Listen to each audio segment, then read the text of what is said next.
Isang mapagpalang araw po sa ating lahat mga kapatid. Sa bidyong ito ay magbabahagi na naman tayo ng isang kaalaman ukol sa pangkaligtasan. Yan ang ating aalamin sa bidyong ito.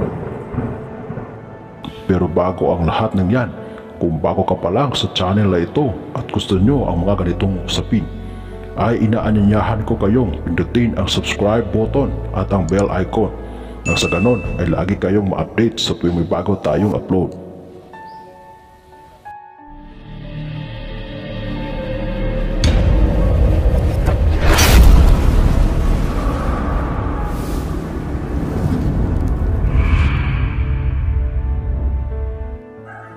Lagi na namang umuulan at tiyak may kulog at kidlat. Kaya sa bidyong ito ay ating ibabahagi ang pangproteksyon o pangkaligtasan sa kulog at kidlat. Gawin lamang po ito kapag may kulog at kidlat. Dasalin lamang po o banggitin ang nasabing orasyon na nasa ating video.